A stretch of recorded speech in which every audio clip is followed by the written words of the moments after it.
The story of Viggo Mortensen and Christopher Lee on the Lord of the Rings set is ultimately about something deeper than acting. It is about authenticity, discipline, memory, and the rare people who teach us simply through the way they live. Mortensen arrived in New Zealand as an unexpected replacement for Aragorn, carrying little preparation but an instinct for complete commitment. Lee, meanwhile, brought decades of extraordinary life experience to Saruman, including his service during World War II and his lifelong fascination with Tolkien. Their friendship became an encounter between two generations of actors who understood that truth could make even fantasy feel completely real. Viggo Mortensen.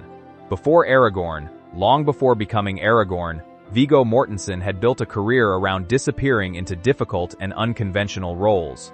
Born in New York in 1958, he spent much of his childhood abroad, living in Venezuela, Denmark, and Argentina, experiences that gave him fluency in Spanish and a distinctly international outlook. After graduating from St. Lawrence University, he wandered through several countries and worked various jobs before accidentally finding his way into acting. His first film role came in Witness in 1985, followed by a long series of supporting appearances in films such as The Indian Runner, Carlito's Way, Crimson Tide, and G.I. Jane. He was rarely the biggest name in the production, but directors noticed his willingness to commit physically and emotionally. Even when audiences overlooked him, Mortensen treated every role as something worth taking seriously. The unexpected call to become Aragorn. When Peter Jackson's The Lord of the Rings production lost its original Aragorn shortly after filming began, the filmmakers needed a replacement immediately. Viggo Mortensen was approached almost at the last moment, and the enormous commitment required him to leave his young son, Henry, and spend months in New Zealand. Mortensen initially hesitated because fatherhood mattered more to him than a potentially career-changing role. Henry, however, was already passionate about Tolkien's books and encouraged his father to accept. Mortensen eventually agreed and arrived with almost no preparation compared with the rest of the cast. Instead of allowing the disadvantage to weaken him, he turned it into motivation. He immersed himself in Aragorn, learning the physical language of the character while building relationships with the cast and crew. What began as an emergency casting decision quickly became one of the defining performances of the trilogy, turning Aragorn into a real person. Mortensen's approach to Aragorn was never simply about delivering lines or looking heroic. He wanted the character to feel like a real man carrying history, responsibility, fear, and uncertainty. He trained extensively with horses and weapons, developed a close bond with the horse he rode, and insisted on using a genuine steel sword rather than treating the weapon as merely a visual prop. His physical commitment became legendary during production. Injuries and accidents were sometimes incorporated into the final performances because they captured genuine reactions rather than rehearsed ones. Even small details mattered to him because he believed that the audience could sense when something was false.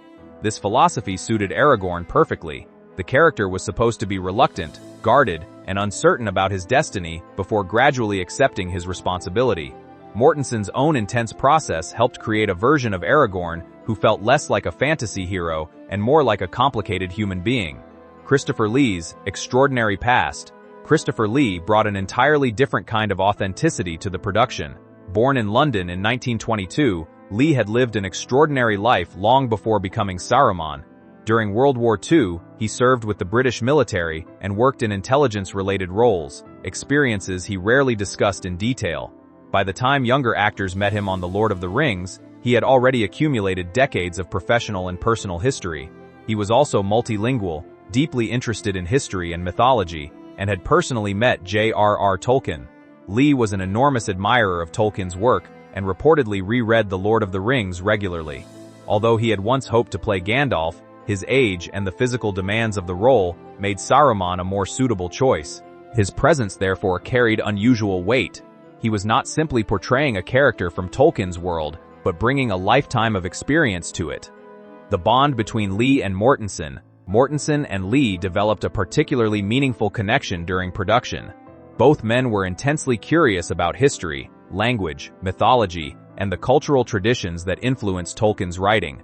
Away from the cameras, they could discuss subjects that went far beyond Hollywood or the immediate demands of the film. Their shared interest in languages and older European traditions gave them an unusual point of connection despite their considerable age difference.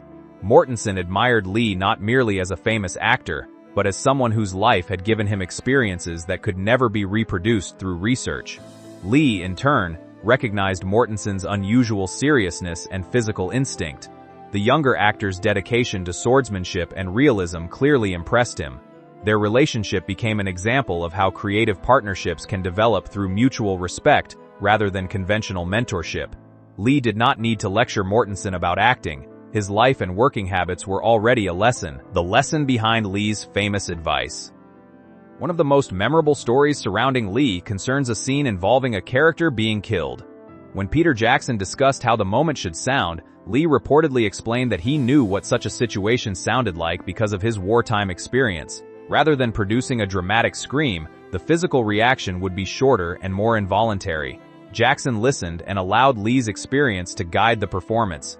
The significance of the story lies less in the dramatic detail than in what it represented for Mortensen. Lee possessed knowledge that could not be learned in an acting class, discovered through research, or manufactured through imagination. Mortensen had spent his career pursuing authenticity through physical preparation and emotional immersion. Suddenly, he was working beside someone who carried genuine historical experience that made certain forms of realism instinctive. For a younger actor committed to truth, that distinction was profound. A shared belief in creative authenticity. The connection between Mortensen and Lee extended beyond their work on The Lord of the Rings. Both men were interested in creative pursuits that existed outside mainstream expectations. Lee explored music throughout his life and eventually recorded heavy metal albums late in his career. Mortensen developed interests in poetry, photography, publishing, and other artistic forms that did not necessarily fit the traditional image of a Hollywood star. Their careers also reflected a willingness to pursue challenging material rather than simply repeat what had already succeeded. Mortensen could have used Aragorn as a permanent shortcut to fame, but he instead returned to demanding dramas and unconventional characters. Lee likewise became famous for playing villains, while continuing to explore history, music, languages, and literature.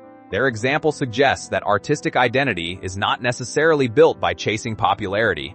Sometimes it comes from remaining curious enough to follow interests that have nothing to do with commercial success. What their story really means.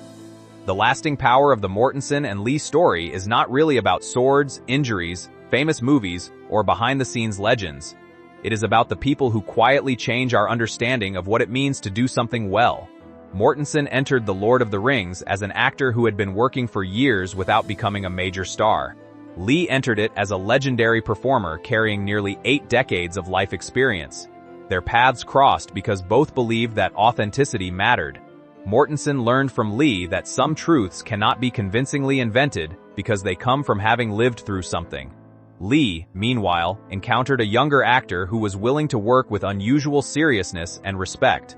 Their relationship reminds us that the most influential teachers are not always formal mentors. Sometimes they are simply people whose actions reveal a standard we did not know was possible.